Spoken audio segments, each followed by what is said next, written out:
नमस्कार दोस्तों, कैसे हैं आप। एक बार फिर स्वागत है आपका मेरे चैनल टॉक टू यू में। दोस्तों, आज मैं मुंशी प्रेमचंद जी की एक और कहानी लेकर आई हूँ जिसका शीर्षक है कुसुम। कुसुम एक ऐसी स्त्री की कहानी है जिसकी शादी तो होती है, लेकिन शादी के बाद के जो सुख होते हैं शायद वो उसे नहीं मिलते। पहले तो वो अपने मन को बहुत कोसती है, बहुत उदास रहती है, लेकिन एक समय बीतने के बाद वो इन सारी चीज़ों से समझौता करके अपनी आत्मविश्वास के साथ आगे बढ़ जाती है। उम्मीद करती हूँ ये कहानी जब आप पूरी सुनेंगे तो आपको बहुत अच्छा लगेगा। तो चलिए जल्दी से शुरू करते हैं। साल भर की बात है, एक दिन शाम को हवा खाने जा रहा था कि महाशय नवीन से मुलाकात हो गई। मेरे पुराने दोस्त हैं, बड़े बेतकल्लुफ और मनचले। आगरे में मकान है, अच्छे कवि हैं। उनके कवि समाज में कई बार शरीक हो चुका हूँ। ऐसा कविता का उपासक मैंने नहीं देखा। पैसा तो वकालत पर डूबे रहते हैं। काव्य चिंतन में आदमी जहीन है। मुकदमा सामने आया और उसकी तह तक पहुँच गए, इसलिए कभी कभी मुकदमे मिल जाते हैं, लेकिन कचहरी के बाहर अदालत या मुकदमे की चर्चा उनके लिए निषिद्ध है। अदालत की चार दीवारी के अंदर 4-5 घंटे वह वकील होते हैं। चार दीवारी के बाहर निकलते ही कवि, सिर से पांव तक जब देखिए कवि मंडल जमा है, कवि चर्चा हो रही है, रचनाएं सुन रहे हैं, मस्त होकर झूम रहे हैं। और अपनी रचना सुनाते समय तो उन पर एक तल्लीनता सी छा जाती है। कंठ स्वर भी इतना मधुर है कि उनके पद बाण की तरह सीधे कलेजे में उतर जाते हैं। अध्यात्म में माधुर्य की सृष्टि करना, निर्गुण में सगुण की बहार दिखाना उनकी रचनाओं की विशेषता है। वह जब लखनऊ आते हैं मुझे पहले सूचना दे दिया करते हैं। आज उन्हें अनायास लखनऊ में देखकर मुझे आश्चर्य हुआ। आप यहाँ कैसे, कुशल तो हैं? मुझे आने की सूचना तक न दी। बोले, भाईजान, एक जंजाल में फंस गया हूँ। आपको सूचित करने का समय न था, फिर भी आपके घर को मैं अपना घर समझता हूँ। इस तकल्लुफ की क्या जरूरत है कि आप मेरे लिए कोई विशेष प्रबंध करें। मैं एक जरूरी मामले में आया, आपको कष्ट देने आया हूँ। इस वक्त की सैर को स्थगित कीजिए और चलिए मेरी विपत्ति कथा सुनिए। मैंने घबराकर कहा, आपने तो मुझे चिंता में डाल दिया। आप और विपत्ति कथा? मेरे तो प्राण सूखे जाते हैं। घर चलिए, चित्त शांत हो तो सुनाओ। बाल बच्चे तो अच्छी तरह हैं? हाँ, सब अच्छी तरह हैं, वैसे कोई बात नहीं है। तो चलिए रेस्टोरेंट में कुछ जलपान तो करिए। नहीं भाई, इस वक्त मुझे जलपान नहीं सूझता। हम दोनों घर की ओर चले। घर पहुंचकर उनका हाथ मुंह धुलाया, शरबत पिलाया। इलायची पान खाकर उन्होंने अपनी विपत्ति कथा सुनानी शुरू की। कुसुम के विवाह में आप गए ही थे, उसके पहले ही आपने उसे देखा था। मेरा विचार है कि किसी सरल प्रकृति के युवक को आकर्षित करने के लिए जिन गुणों की जरूरत है वह सब उसमें मौजूद हैं। आपका क्या ख्याल है? मैंने तत्परता से कहा, मैं आपसे कहीं ज्यादा कुसुम का प्रशंसक हूँ। ऐसी लज्जाशील, सुगढ़, सलीकेदार और विनोदीन बालिका मैंने दूसरी नहीं देखी। महाशय नवीन ने करुण स्वर में कहा, वही कुसुम आज अपने पति के निर्दय व्यवहार के कारण रो रो कर प्राण दे रही है। उसका गौना हुए 1 साल हो रहा है। इस बीच में वह 3 बार ससुराल गई, पर उसका पति उससे बोलता ही नहीं। उसकी सूरत से बेजार है। मैंने बहुत चाहा कि उसे बुलाकर दोनों में सफाई करा दूं, मगर न आता है, न मेरे पत्रों का उत्तर देता है। न जाने क्या गांठ पड़ गई है कि उसने इस बेदर्दी से आंखें फेर ली। अब सुनता हूँ उसका दूसरा विवाह होने वाला है। कुसुम का बुरा हाल हो रहा है। आप शायद उसे देखकर पहचान भी न सकें। रात दिन रोने के सिवा दूसरा काम नहीं है। इससे आप हमारी परेशानी का अनुमान कर सकते हैं। जिंदगी की सारी अभिलाषाएं मिटी जाती हैं। हमें ईश्वर ने पुत्र न दिया, पर हम अपनी कुसुम को पाकर संतुष्ट थे और अपने भाग्य को धन्य मानते थे। उसे कितने लाड़ प्यार से पाला, कभी उसे फूल की छड़ी से भी ना छुआ। उसकी शिक्षा दीक्षा में कोई बात उठा न रखी। उसने बीए नहीं पास किया, लेकिन विचारों की प्रौढ़ता और ज्ञान विस्तार में किसी ऊंचे दर्जे की शिक्षित महिला से कम नहीं। आपने उसके लेख देखे हैं। मेरा ख्याल है बहुत कम देवियां वैसे लेख लिख सकती हैं। समाज, धर्म, नीति सभी विषयों में उसके विचार बड़े परिष्कृत हैं। बहस करने में तो वह इतनी पटु है कि मुझे दृष्टि में वह पांव की धूल बराबर भी नहीं। बार बार पूछता हूँ, तूने उसे कुछ कह दिया है क्या?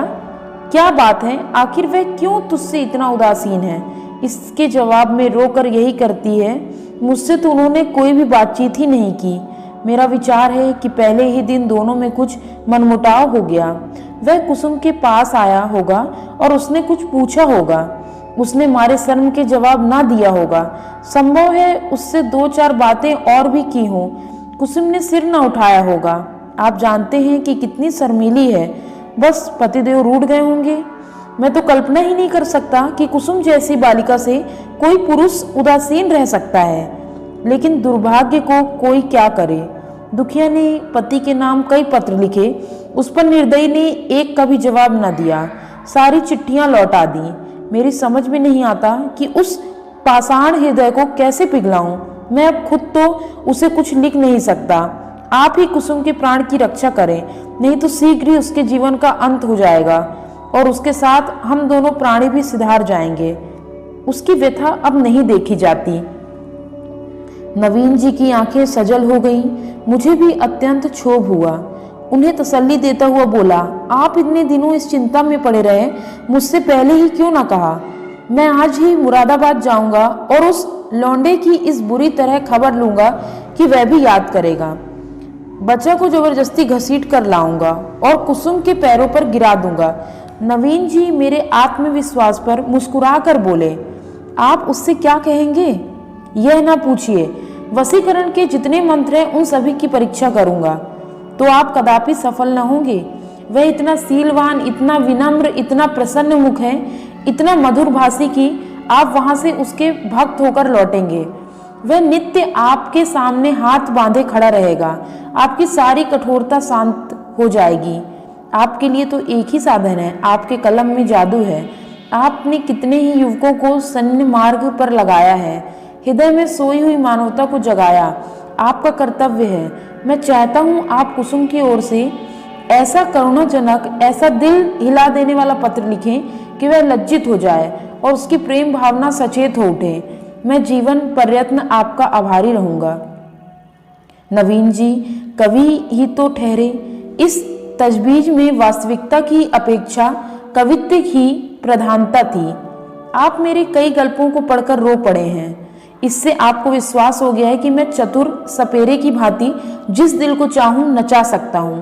आपको यह मालूम नहीं कि सभी मनुष्य कवि नहीं होते और ना एक से भावुक। जिन गल्पों को पढ़कर आप रोए हैं, उन्हीं गल्पों को पढ़कर कितने ही सज्जन ने विरक्त होकर पुस्तकें फेंक दी हैं। पर इन बातों का वह अवसर न था। वह समझते हैं कि मैं अपना गला छुड़ाना चाहता हूँ, इसलिए मैंने सहृदय से कहा, आपको बहुत दूर की सूझी और मैं इस प्रस्ताव से सहमत हूँ। और यद्यपि आपने मेरी करुणोत्पादक शक्ति का अनुमान करने में अत्युक्ति से काम लिया है, लेकिन मैं आपको निराश न करूँगा। मैं पत्र लिखूँगा और यथाशक्ति उस युवक की न्याय बुद्धि को जगाने की भी चेष्टा करूँगा। लेकिन आप अनुचित ना समझें तो पहले मुझे वह पत्र दिखाएं जो कुसुम ने अपने पति के नाम लिखे थे। उसने पत्र तो लौटा ही दिए हैं और यदि कुसुम ने उन्हें फाड़ा नहीं डाला तो उसके पास होंगे। उन पत्रों को देखने से मुझे ज्ञात हो जाएगा कि किन पहलुओं पर लिखने की गुंजाइश बाकी है। नवीन जी ने जेब से पत्रों का एक पुलिंदा निकालकर मेरे सामने रख दिया और बोले, मैं जानता था आप इन पत्रों को देखना चाहेंगे, इसलिए इन्हें साथ लेता आया। आप इन्हें शौक से पढ़ें। कुसुम जैसे मेरी लड़की है वैसे ही आपकी भी लड़की है। आपसे क्या पर्दा। सुगंधित गुलाब चिकने कागज पर बहुत ही सुंदर अक्षरों में लिखे उन पत्रों को मैंने पढ़ना शुरू किया। मेरे स्वामी, मुझे यहाँ आए 1 सप्ताह हो गया, लेकिन आंखें पल भर के लिए भी नहीं झपकी। सारी रात करवटें बदलती बीत जाती हैं। बार बार सोचती हूँ मुझसे ऐसा क्या अपराध हुआ कि उसकी आप मुझे यह सजा दे रहे हैं। आप मुझे झिड़के घुड़के कोसें, इच्छा हो तो मेरे कान भी पकड़े, मैं इन सभी सजाओं को सहर्ष सह लूंगी, लेकिन यह निष्ठुरता नहीं सही जाती। मैं आपके घर 1 सप्ताह रही। परमात्मा जानता है कि मेरे दिल में क्या क्या अरमान थे। मैंने कितनी बार चाहा कि आपसे कुछ पूछूं, आपसे अपने अपराधों को क्षमा कराऊं, लेकिन आप मेरी परछाई से भी दूर भागते थे। मुझे कोई अवसर न मिला। आपको याद होगा कि जब दोपहर को सारा घर सो जाता था तो मैं आपके कमरे में जाती और घंटों सिर झुकाए खड़ी रहती थी, पर आपने कभी आंखें उठाकर न देखा। उस वक्त मेरे मन की क्या दशा थी, इसका कदाचित आप अनुमान न कर सके। मेरी जैसी अभागिनी स्त्रियां इसका कुछ अंदाज कर सकती हैं। मैंने अपनी सहेलियों से उनकी सुहागरात की कथाएं सुन सुनकर अपनी कल्पना में सुखों का जो स्वर्ग बनाया था, उसे आपने कितनी निर्दयता से नष्ट कर दिया। मैं आपसे पूछती हूँ, क्या आपके ऊपर मेरा कोई अधिकार नहीं है? अदालत भी किसी अपराधी को दंड देती है तो उस पर कोई न कोई अभियोग लगाती है, गवाहियां लेती हैं, उनका बयान सुनती हैं। आपने तो कुछ पूछा ही नहीं। मुझे अपनी खता मालूम हो जाती तो आगे के लिए सचेत हो जाती। आपके चरणों पर गिरकर कहती, मुझे क्षमा दान दो। मैं शपथ पूर्वक कहती हूँ कि मुझे कुछ नहीं मालूम। आप क्यों रुष्ट हो गए? संभव है आपने अपनी पत्नी में जिन गुणों को देख के कल्पना की हो वे मुझ में ना हो। बेशक मैं अंग्रेजी नहीं पढ़ी, अंग्रेजी समाज की रीति रिवाज से परिचित नहीं हूँ, ना अंग्रेजी खेल ही खेलना जानती हूँ, और भी कितनी त्रुटियां होंगी मुझ में। मैं जानती हूँ कि मैं आपके योग्य ना थी। आपको मुझसे कहीं अधिक रूपवती, गुणवती, बुद्धिमती स्त्री मिलनी चाहिए थी, लेकिन मेरे देवता, दंड अपराधों का मिलना चाहिए, त्रुटियों का नहीं। फिर मैं तो आपकी सारे पर चलने को तैयार हूँ। आप मेरी दिलजोई करें, फिर देखिए मैं आपकी त्रुटियों को कितनी जल्दी पूरा कर लेती हूँ। आपका प्रेम कटाक्ष मेरे रूप को प्रदीप्त, मेरी बुद्धि को तीव्र और मेरे भाग्य को बलवान कर देगा। वह विभूति पाकर मेरी कायाकल्प हो जाएगी। स्वामी, क्या आपने सोचा है आप यह क्रोध किस पर कर रहे हैं? वह अबला जो आपके चरणों पर पड़ी हुई है, आपसे क्षमा मांग रही है, जो जन्म जन्मांतर के लिए आपकी चेरी है, क्या इस क्रोध को सहन कर सकती है? मेरा दिल बहुत कमजोर है। मुझे रुलाकर आपको पश्चाताप के सिवा और क्या हाथ आएगा? इस क्रोधाग्नि की एक चिंगारी मुझे भस्म कर देने के लिए काफी है। अगर आपकी यह इच्छा है कि मैं मर जाऊं तो मैं मरने के लिए तैयार हूँ। केवल आपका इशारा चाहती हूँ। अगर मरने से आपका चित्त प्रसन्न हो तो मैं बड़े हर्ष से अपने को आपके चरणों पर समर्पित कर दूंगी। मगर इतना कहे बिना नहीं रहा जाता कि मुझमें 100 ऐब हैं, पर एक गुण भी है। मुझे दावा है कि आपकी जितनी सेवा मैं कर सकती हूँ उतनी कोई दूसरी स्त्री नहीं कर सकती। आप विद्वान हैं, उदार हैं, मनोविज्ञान के पंडित हैं। आपके सामने आपकी स्त्री सामने दया की भीख मांग रही है। आप उसे द्वार से ठुकरा दीजिएगा। आपकी अपराधीन कुसुम। यह पत्र पढ़कर मुझे रोमांच हो आया। यह बात मेरे लिए असह्य थी कि कोई स्त्री अपने पति की इतनी खुशामद करने पर मजबूर हो जाए। पुरुष अगर स्त्री से उदासीन रह सकता है तो स्त्री उसे क्यों नहीं ठुकरा सकती? वह दुष्ट समझता है कि विवाह ने एक स्त्री को उसका गुलाम बना दिया। वह उस अबला पर जितना अत्याचार चाहे करे, कोई उसका हाथ नहीं पकड़ सकता, कोई चू भी नहीं कर सकता। पुरुष अपनी दूसरी, तीसरी, चौथी शादी कर सकता है। स्त्री से कोई संबंध न रखकर भी उसी कठोरता से शासन कर सकता है। वह जानता है कि स्त्री कुल मर्यादा के बंधनों से जकड़ी हुई है। उसे रो रो कर मर जाने के सिवा और कोई उपाय नहीं है। अगर उसे भय होता कि औरत भी उसकी ईंट का जवाब पत्थर से नहीं, ईंट से भी नहीं, केवल थप्पड़ से दे सकती है, तो उसे कभी इस बदतमीजी का साहस न होता। बेचारी स्त्री कितनी विवश है। शायद मैं कुसुम की जगह होता तो इस निष्ठुरता का जवाब इसकी 10 गुनी कठोरता से देता, उसकी छाती पर मूंग डालता, संसार के हंसने की जरा भी चिंता न करता। समाज अबलाओं पर इतना जुल्म देख सकता है और चूक नहीं सकता। उसके रोने या हंसने की मुझे जरा भी परवाह न होती। अरे अभागे युवक, तुझे खबर नहीं, तू अपने भविष्य की गर्दन पर कितनी बेदर्दी से छुरी फेर रहा है। यह वह समय है जब पुरुष को अपने प्रणय भंडार से स्त्री के माता पिता, भाई बहन, सखियां, सहेलियां सभी के प्रेम की पूर्ति करनी पड़ती है। अगर पुरुष में यह समर्थ नहीं है तो स्त्री की क्षुधित आत्मा को कैसे संतुष्ट रख सकेगा? परिणाम वही होगा जो बहुधा होता है। अबला कुड़ कुड़ कर मर जाती है। यही वह समय है जिसकी स्मृति जीवन में सदैव के लिए मिठास पैदा कर सकती है। स्त्री की प्रेम सुधा इतनी तीव्र होती है कि वह पति का स्नेह पाकर अपना जीवन सफल समझती है और इस प्रेम के आधार पर जीवन के सारे कष्ट को हंसकर सह जाती है। यही वह समय है जब हृदय में प्रेम का बसंत आता है और उसमें नई नई आशा कोपलें निकलने लगती हैं। ऐसा कौन निर्दयी है जो इस ऋतु में उस वृक्ष पर कुल्हाड़ी चलाएगा?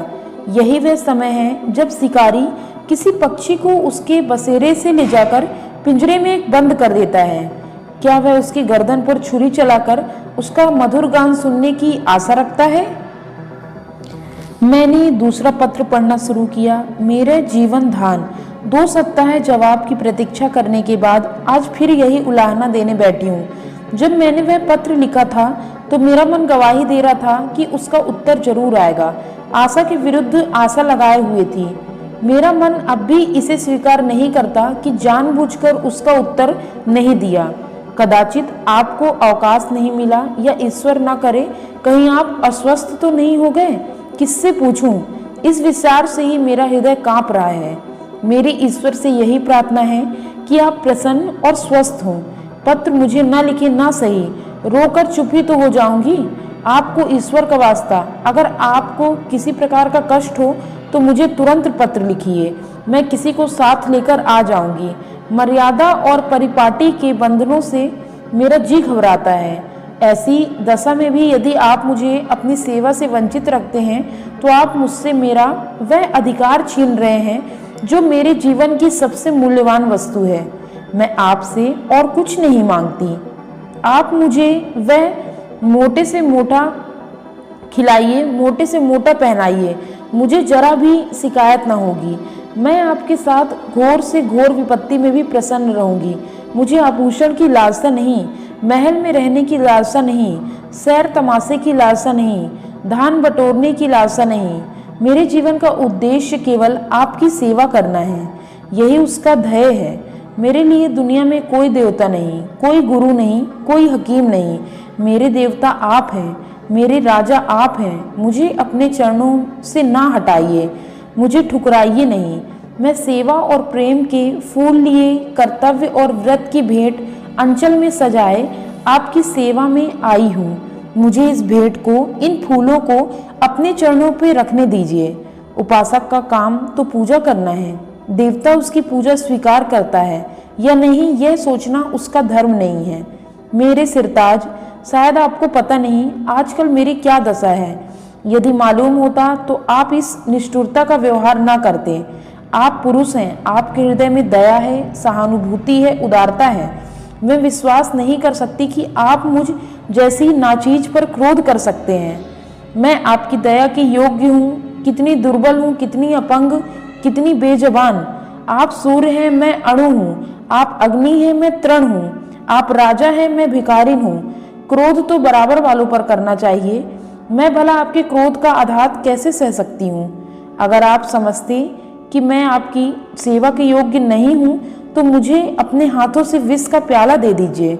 मैं उसे सुधा समझकर सिर और आंखों में लगाऊंगी और आंखें बंद करके पी जाऊंगी। जब जीवन आपकी भेंट हो गया तो आप मारे या जिलाएं, यह आपकी इच्छा है। मुझे यही संतोष काफी है कि मेरी मृत्यु से आप निश्चिंत हो गए। मैं तो इतना ही जानती हूँ कि मैं आपकी हूँ और सदैव आपकी ही रहूंगी। इस जीवन में ही नहीं बल्कि अनंत तक। अभागिन कुसुम। यह पत्र पढ़कर मुझे कुसुम पर भी झुंझलाहट आने लगी और उस लौंडे से घृणा हो गई। माना तुम स्त्री हो, आजकल के प्रथानुसार पुरुष को तुम्हारे ऊपर हर तरह का अधिकार है, लेकिन नम्रता की भी तो कोई सीमा होती है। तो उसे भी चाहिए कि उसकी बात न पूछें। स्त्रियों को धर्म और त्याग का पाठ पढ़ा कर हमने उनके आत्मसम्मान और आत्मविश्वास दोनों ही का अंत कर दिया। अगर पुरुष स्त्री का मुताज नहीं तो स्त्री भी पुरुष की मुताज क्यों? ईश्वर ने पुरुष को हाथ दिए हैं तो क्या स्त्री उससे वंचित रखा है? पुरुष के पास बुद्धि है तो क्या स्त्री अबोधा है? इसी नम्रता ने तो मर्दों का मिजाज आसमान पर पहुंचा दिया। पुरुष रूठ गया तो स्त्री के लिए मानो प्रलय आ गया। मैं तो समझता हूँ कुसुम नहीं, उसका अभागा पति ही दया के योग्य है, जो कुसुम जैसी स्त्री की कद्र नहीं कर सकता। मुझे ऐसा संदेह होने लगा है कि इस लौंडे ने कोई दूसरा रोग पाल रखा है, किसी शिकारी के रंगीन जाल में फंसा है। खैर, मैंने तीसरा पत्र खोला। प्रियतम, अब मुझे मालूम हो गया है कि मेरी जिंदगी निरुद्देश्य है। जिस फूल को देखने वाला चुनने वाला कोई नहीं, वह खिले तो क्यों? क्या इसलिए कि मुरझाकर जमीन पर गिर पड़े और पैरों में कुचल दिया जाए? मैं आपके घर में 1 महीना रहकर दोबारा आई हूँ। ससुर जी ही ने मुझे बुलाया, ससुर जी ही ने मुझे विदा कर दिया। इतने दिनों में आपने एक बार भी मुझे दर्शन न दिए। आप दिन में 20 ही बार घर में आते थे, अपने भाई बहनों से हंसते बोलते थे या मित्रों के साथ सैर तमाशे देखते थे, लेकिन मेरे पास आने की आपने कसम खा ली थी। मैंने कितनी बार आपके पास संदेश भेजे, कितना अनुनय विनय किया, कितनी बार बेशर्मी करके आपके कमरे में गई, लेकिन आपने कभी मुझे आंख उठाकर भी नहीं देखा। मैं तो कल्पना भी नहीं कर सकती कि कोई प्राणी इतना हृदयहीन हो सकता है। प्रेम के योग्य नहीं, विश्वास के योग्य नहीं, सेवा करने के भी योग्य नहीं, तो क्या दया के योग्य भी नहीं? मैंने उस दिन कितनी मेहनत और प्रेम से आपके लिए रसगुल्ले बनाए थे, आपने उन्हें हाथ से छुआ भी नहीं। जब आप मुझसे इतने विरक्त हैं तो मेरी समझ में नहीं आता कि मैं जी कर क्या करूं। न जाने ये कौन सी ही आशा है जो मुझे जीवित रखे हुए है। क्या अंधेर है कि आप सजा तो देते हैं पर अपराध नहीं बतलाते? ये कौन सी नीति है? आपको ज्ञात है, इस 1 मास में मैंने मुश्किल से आपके घर में भोजन किया होगा। मैं कितनी कमजोर हो गई हूँ कि चलती हूँ तो आंखों के सामने अंधेरा छा जाता है। हृदय से मानो रक्त का संचालन ही नहीं हो रहा। खैर, सता लीजिए जितना चाहें, इस अनीति का अंत भी एक दिन हो ही जाएगा। अब तो मृत्यु ही पर सारी आशाएं टिकी हैं। अब मुझे प्रतीत हो रहा है कि मेरे मरने की खबर पाकर आप उछलेंगे और हल्की सांस लेंगे। आपकी आंखों से आंसू की एक बूंद भी ना गिरेगी, पर यह आपका दोष नहीं है, मेरा दुर्भाग्य है। उस जन्म में मैंने कोई बहुत बड़ा पाप किया था। मैं चाहती हूँ मैं भी आपकी परवाह ना करूँ, आप ही की भांति आपसे आंखें फेर लूं, मुंह फेर लूं, दिल फेर लूं, लेकिन ना जाने क्यों मुझ में वह शक्ति नहीं है। क्या लता वृक्ष की भांति खड़ी रह सकती है? वृक्ष के लिए किसी सहारे की जरूरत नहीं। लता वह शक्ति कहाँ से लाए? वह तो वृक्ष से लिपटने के लिए पैदा की गई है। उसे वृक्ष से अलग कर दो तो वह सूख जाएगी। मैं आपसे पृथक अपने अस्तित्व की कल्पना भी नहीं कर सकती। मेरे जीवन की हर एक गति, प्रत्येक विचार, प्रत्येक कामना में आप मौजूद होते हैं। मेरा जीवन वह व्रत है जिसके केंद्र आप हैं। मैं वो हार हूँ जिसके प्रत्येक फूल में आप धागों की भांति घुसे हैं। उस धागे के बगैर हार के फूल बिखर जाएंगे और धूल में मिल जाएंगे। मेरी एक सहेली है सन्नू, उसका इस साल पणिग्रहण हो गया है। उसका पति जब ससुराल आता है, सन्नू के पांव जमीन पर नहीं पड़ते। दिन भर में ना जाने कितने रूप बदलती है, मुख कमल खिल जाते हैं, उल्लास संभाले नहीं संभलता, उसे बिखेरती लुटाती चलती है, हम जैसे अभागों के लिए। जब आकर मेरे गले से लिपट जाती है तो हर्ष उन्माद की वर्षा से जैसे मैं लथपथ हो जाती हूँ। दोनों अनुराग से मतवाले हो रहे हैं। उनके पास धन नहीं है, जायदाद नहीं है, मगर अपनी दरिद्रता में ही मगन है। इस अखंड प्रेम का एक क्षण, उसकी तुलना में संसार की कौन सी वस्तु रखी जा सकती है। मैं जानती हूँ यह रंगरेलियां और बेफिक्रियां बहुत दिन न रहेंगी। जीवन की चिंताएं और दुराशाएं उन्हें भी परास्त कर देंगी, लेकिन ये मधुर स्मृतियां संचित धन की भांति अंत तक उन्हें सहारा देती रहेंगी। प्रेम में भीगी हुई सूखी रोटी, प्रेम में रंगे हुए मोटे कपड़े और प्रेम के प्रकाश से आलोकित छोटी सी कोठरी, अपनी इस विपन्ना में वह स्वाद, वह शोभा, वह विश्राम रखती है जो शायद देवताओं को स्वर्ग में भी नसीब नहीं। जब सन्नू का पति अपने घर चला जाता है तो वह दुखिया किस तरह फूट फूट कर रोती है कि मेरा हृदय गदगद हो जाता है। उसके पत्र आ जाते हैं तो मानो उसमें कोई विभूति मिल जाती है। उसके रोने में भी, उसकी विफलताओं में भी, उसके उपालांभों में भी एक स्वाद है, एक रस है। उसके आंसू व्यग्रता और विहलता हैं, मेरे आंसू निराशा और दुख के। उसकी व्याकुलता में प्रतीक्षा और उल्लास है, मेरी व्याकुलता में दैन्य और परसता। उसमें उपालंब में अधिकार और ममता है, मेरे उपालंब में भग्नता और रुदन। पत्र लंबा हुआ जाता है और दिल का बोझ हल्का नहीं होता। भयंकर गर्मी पड़ रही है। दादा मुझे मसूरी ले जाने का विचार कर रहे हैं। मेरी दुर्बलता से उन्हें टीबी का संदेह हो रहा है। वह नहीं जानते कि मेरे लिए मसूरी नहीं, स्वर्ग भी काल कोठरी है। अभागिन कुसुम। मेरे पत्थर के देवता कल मसूरी से लौट आई। लोग कहते हैं बड़ा स्वास्थ्य वर्धक और रमणीक स्थान है। मैं तो एक दिन भी कमरे से नहीं निकली। भग्न हृदयों के लिए संसार सूना है। मैंने रात एक बड़े मजे का सपना देखा। बतलाऊं? पर क्या फायदा, न जाने क्यों मैं अब भी मौत से डरती हूँ। आशा का कच्चा धागा मुझे अब भी जीवन में बांधे हुए है। जीवन उद्यान के द्वार पर जाकर बिना सैर किए लौट आना कितना हसरतनाक है। अंदर क्या सुषमा है, क्या आनंद है। मेरे लिए वह द्वार ही बंद है। कितनी अभिलाषाओं से विहार का आनंद उठाने चली थी, कितनी तैयारियों से मेरे पहुंचते ही द्वार बंद हो गया। अच्छा बतलाओ, मैं मर जाऊंगी तो मेरी लाश पर आंसू की 2 बूंदें गिराओगे? जिसकी जिंदगी भर की जिम्मेदारी ली थी, जिसकी सदैव के लिए बांह पकड़ी थी, क्या उसके साथ इतनी उदारता ना करोगे? मरने वालों के अपराध सभी क्षमा कर दिया करते हैं, तुम भी क्षमा कर देना। आकर मेरे शव को अपने हाथों से नहलाना, अपने हाथ से सुहाग का सिंदूर लगाना, अपने हाथ से सुहाग की चूड़ियां पहनाना, अपने हाथ से मेरे मुंह में गंगा जल डालना, 2-4 पग कंधा दे देना। बस मेरी आत्मा संतुष्ट हो जाएगी और तुम्हें आशीर्वाद देगी। मैं वचन देती हूँ कि मालिक के दरबार में तुम्हारा यश गाऊंगी।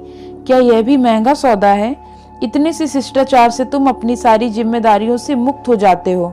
आह, मुझे विश्वास होता है कि तुम इतना शिष्टाचार करोगे तो मैं कितनी खुशी से मौत का स्वागत करती। लेकिन मैं तुम्हारे साथ अन्याय ना करूंगी। तुम कितने ही निष्ठुर हो, इतने निर्दयी नहीं हो सकते। मैं जानती हूँ तुम यह समाचार पाते ही आओगे और शायद एक क्षण के लिए मेरी शोक मृत्यु पर तुम्हारी आंखें रो पड़े। कहीं मैं अपने जीवन में वह शुभ अवसर देख सकती। अच्छा, क्या मैं एक प्रश्न पूछ सकती हूँ? नाराज ना होना। क्या मेरी जगह किसी और सौभाग्यवती ने ले ली? अगर ऐसा है तो बधाई। जरा उसका चित्र मेरे पास भेज देना। मैं उसकी पूजा करूंगी, उसके चरणों पर शीश नवाऊंगी। मैं जिस देवता को प्रसन्न ना कर सकी, उसी देवता से उसने वरदान प्राप्त कर लिया। ऐसी सौभाग्यनी के तो चरण धो धो पीना चाहिए। मेरी हार्दिक इच्छा है कि तुम उसके साथ सुखी रहो। यदि मैं उस देवी की कुछ सेवा कर सकती, अप्रोक्ष न सही परोक्ष रूप से ही तुम्हारे कुछ काम आ सकती, अब मुझे केवल उसका शुभ नाम और स्थान बता दो। मैं सिर के बल दौड़ हुई उसके पास जाऊंगी और कहूंगी, देवी तुम्हारी लौंडी हूँ, इसके लिए तुम मेरे स्वामी की प्रेमिका हो। मुझे अपने चरणों में शरण दो। मैं तुम्हारे लिए फूलों की सेज बिछाऊंगी, तुम्हारी मांग मोतियों से भरूंगी, तुम्हारी एड़ियों में महावर लगाऊंगी। यह मेरे जीवन की साधना होगी। यह ना समझना कि मैं जलूंगी या करूंगी। जलन तब होती जब कोई मुझसे मेरी वस्तु छीन रहा हो। जिस वस्तु को अपना समझने का मुझे कभी सौभाग्य ना हुआ, उसके लिए मुझे जलन क्यों हो। अभी बहुत कुछ लिखना था, लेकिन डॉक्टर साहब आ गए। बेचारा हृदयदाह को टीवी समझ रहा है। दुखी की सताई हुई कुसुम। इन दोनों पत्रों ने धैर्य का प्याला भर दिया। मैं बहुत ही आवेशहीन आदमी हूँ। भावुकता मुझे छू भी नहीं गई। अधिकांश कलाविदों की भांति मैं भी शब्दों से आंदोलित नहीं होता। क्या वस्तु दिल से निकलती है? क्या वस्तु केवल मर्म को स्पर्श करने के लिए लिखी गई है? यह भेद बहुधा मेरे साहित्यिक आनंद से बाधक हो जाता, लेकिन इन पत्रों ने मुझे आपे से बाहर कर दिया। एक स्थान पर तो सचमुच मेरी आंखें नम आई। यह भावना कितनी वेदनापूर्ण थी कि वही बालिका जिस पर माता पिता प्राण छिड़कते रहते, विवाह होते ही इतनी विपदग्रस्त हो जाए। विवाह क्या हुआ, मानो उसकी चिता बनी या उसकी मौत का परवाना लिखा गया। इसमें संदेह नहीं है कि ऐसी वैवाहिक दुर्घटनाएं कम होती हैं, लेकिन समाज की वर्तमान दशा में उनकी संभावनाएं बनी रहती हैं। जब तक स्त्री पुरुष के अधिकार समान न होंगे, ऐसा आघात नित्य होते रहेंगे। दुर्बल को सताना कदाचित प्राणियों का स्वभाव है। काटने वाले कुत्ते से लोग दूर भागते हैं।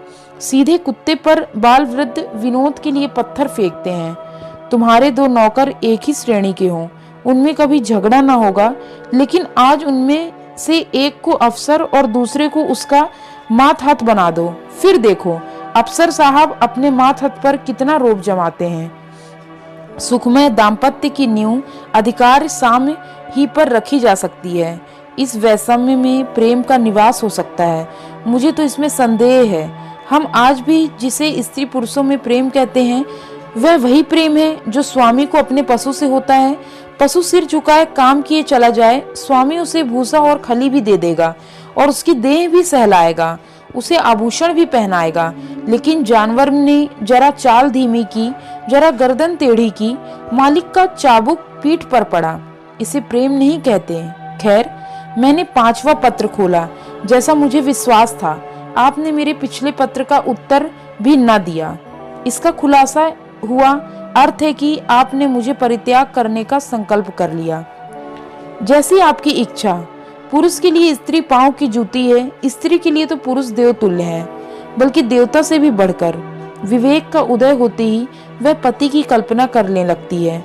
मैंने भी वही किया। जिस समय मैं गुड़िया खेलती थी, उसी समय आपने गुड्डे के रूप में मेरे मनोदेश में प्रवेश किया।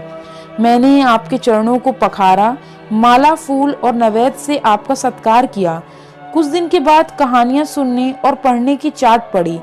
तब आप कथाओं के नायक के रूप में मेरे घर आए। मैंने आपको हृदय में स्थान दिया। बाल्यकाल से ही आप किसी न किसी रूप में मेरे जीवन में घुसे हुए थे।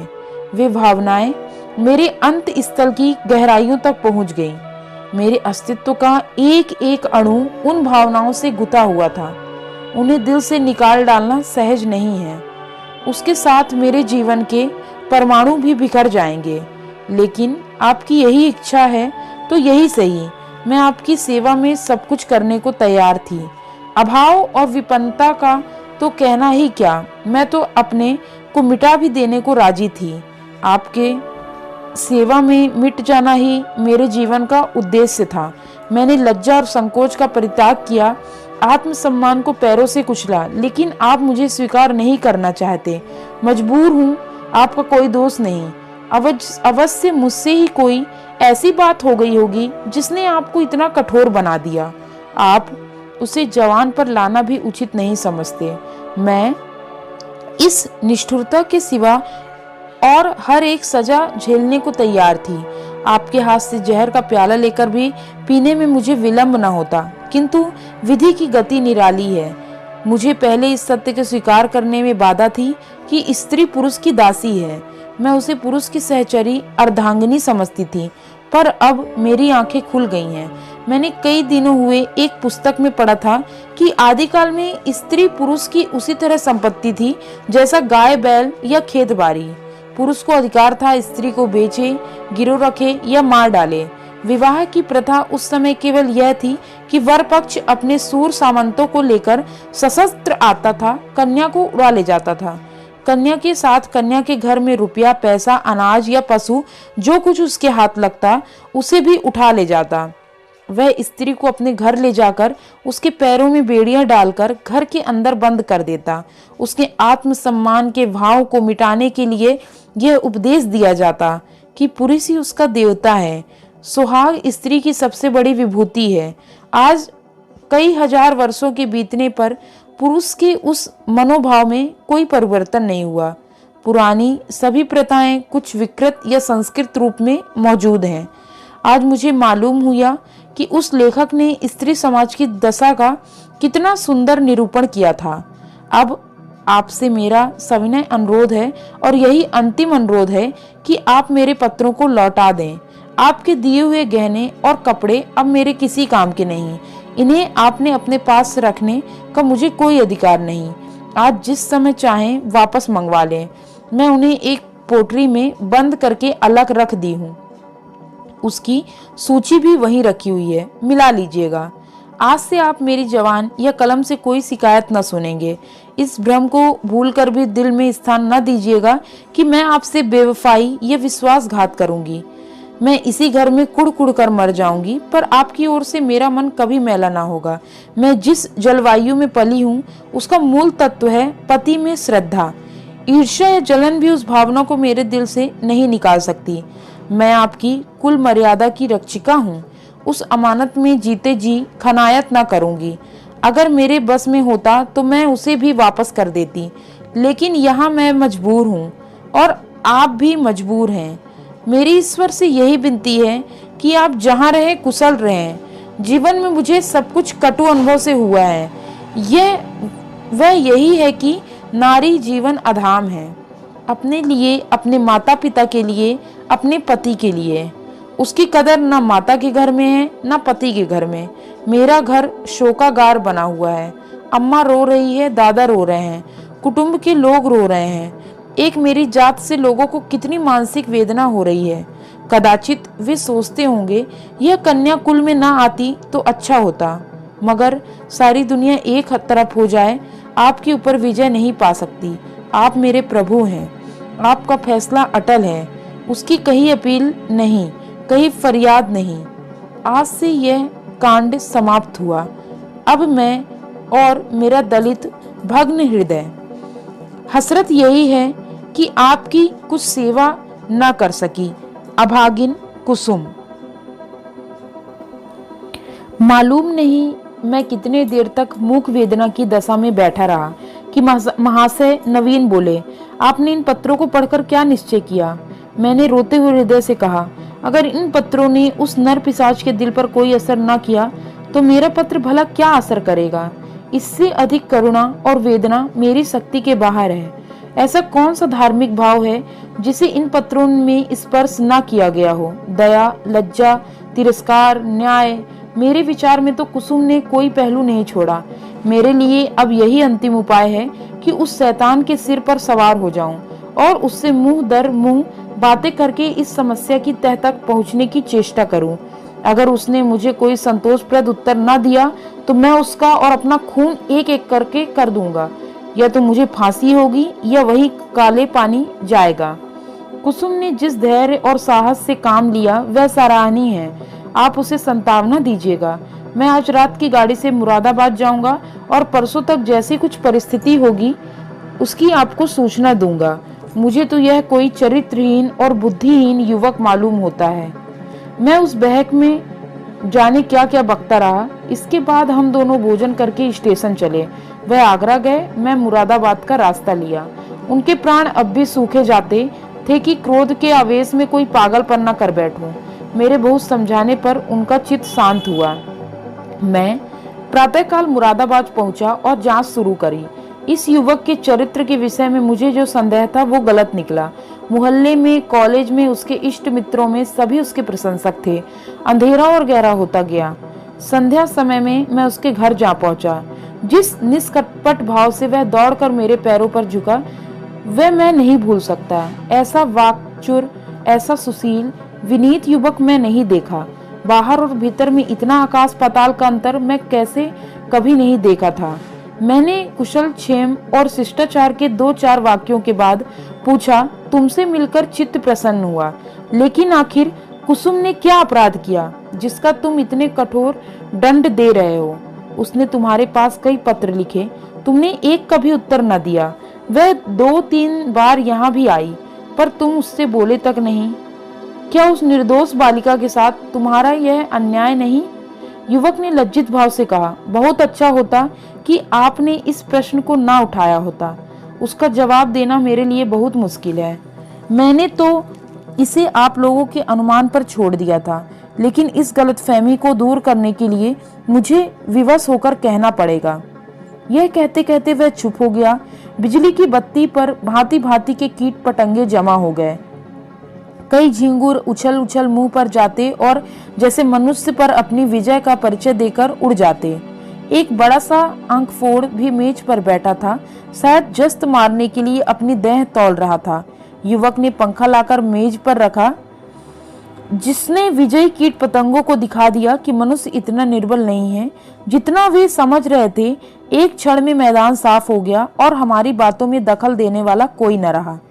युवक ने सकुचाते हुए कहा, संभव है आप मुझे अत्यंत लोभी, कमीना और स्वार्थी समझे, लेकिन यथार्थ यह है कि इस विवाह से मेरी वह अभिलाषा पूरी न हुई जो मुझे प्राणों से भी प्रिय थी। मैं विवाह पर रजामंद न था, अपने पैरों में बेड़ियां न डालना चाहता था, किंतु जब महाशय नवीन बहुत पीछे पड़ गए और उनकी बातों से मुझे यह आशा हुई कि वह सब प्रकार से मेरी सहायता करने को तैयार हैं, तब मैं राजी हो गया। पर विवाह होने के बाद उन्होंने मेरी बात भी न पूछी, मुझे एक पत्र भी न लिखा कि कब तक वह मुझे विलायत भेजेंगे। हालांकि मैंने अपनी इच्छा उन पर पहले ही प्रकट कर दी थी, पर उन्होंने मुझे निराश करना ही उचित समझा। उनकी इस अकृपा ने मेरे सारे मंसूबे धूल में मिला दिए।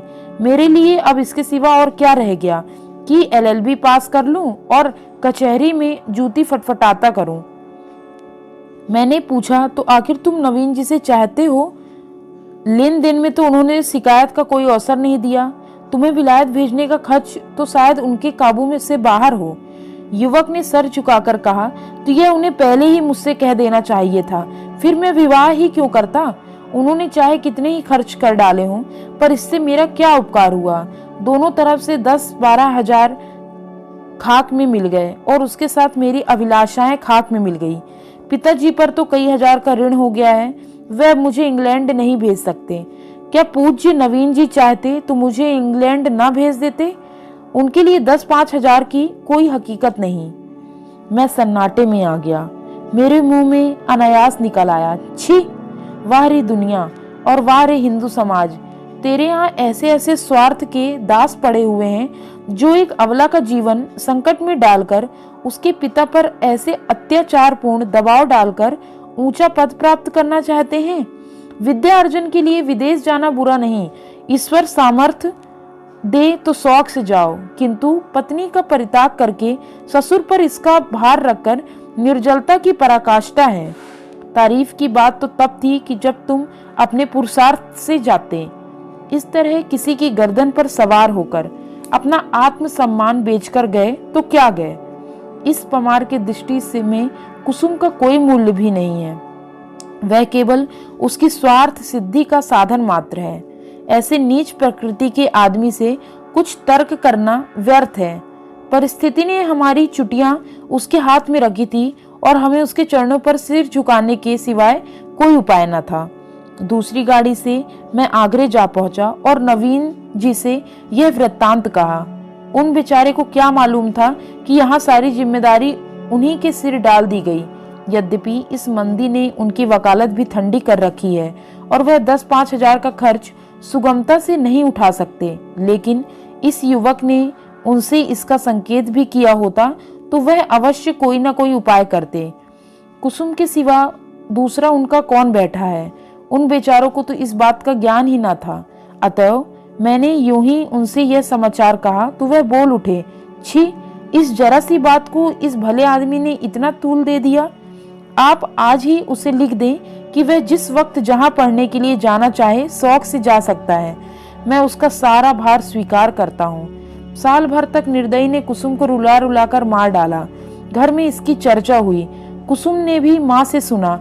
मालूम हुआ कि 1000 का चेक उसके पति के नाम भेजा जा रहा है, पर इस तरह जैसे किसी संकट का मोचन करने के लिए अनुष्ठान किया जा रहा हो।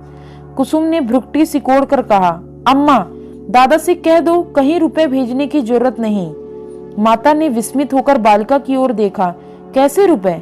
अच्छा, वह क्यों, इसमें क्या हर्ज है? लड़के का मन है तो विलायत जाकर पढ़े, हम क्यों रोकने लगे? यो भी उसी का है, वो भी उसी का नाम है, हमें कौन छाती पर लाद कर ले जाना है? नहीं, आप दादा से कह दीजिए 1 पाई न भेजें। आखिर इसमें बुराई क्या है? इसलिए कि यह उसी तरह की डकाजनी है जैसे बदमाश लोग किया करते हैं। किसी आदमी को पकड़ कर ले गए और उसके घर वालों से उसके मुक्ति धन के तौर पर अच्छी रकम ऐंठ ली।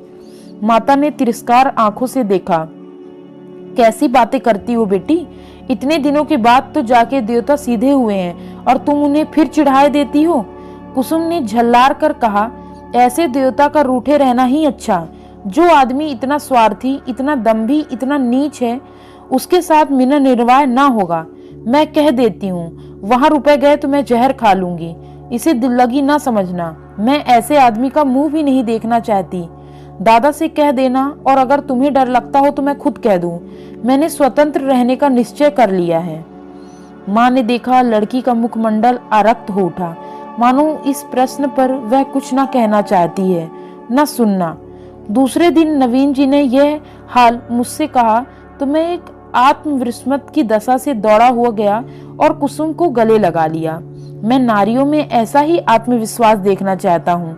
कुसुम ने वह कर दिखाया जो मेरे मन में था और जिसे प्रकट करने का साहस मुझमें न था। साल भर हो गया है, कुसुम के पति के पास एक भी पत्र नहीं लिखा और ना उसका जिक्र ही करती है। नवीन जी ने कई बार जमाई को मना लाने की इच्छा प्रकट की, पर कुसुम उसका भी नाम सुनना ही नहीं चाहती। उसमें स्वावलंबन की एक ऐसी दृढ़ता आ गई कि आश्चर्य होता है। उसके मुख पर निराशा और वेदना के पीलेपन और तेजहीनता की जगह स्वाभिमान और स्वतंत्रता की लाली और तेजस्विता भासित हो गई। उम्मीद करती हूँ दोस्तों ये कहानी आपको बहुत पसंद आई होगी। अगर कहानी पसंद आई तो एक लाइक जरूर करिएगा, कमेंट करके जरूर मुझे बताइएगा और चैनल पे नए हैं तो सब्सक्राइब करिएगा। दोस्तों, कुसुम ही समाज में एक ऐसी अकेली लड़की नहीं थी, ना है, जिसके साथ ऐसा व्यवहार होता है। हमारे समाज में बहुत सी ऐसी लड़की हैं जिन्हें शादी के बाद वो सुख नहीं नसीब होता जिसकी वह हकदार होती हैं। आखिर उनकी गलती क्या होती है? बस कुछ मांगे पूरी ना होने पर उसकी जिंदगी को बिखेर दिया जाता है। धन्यवाद।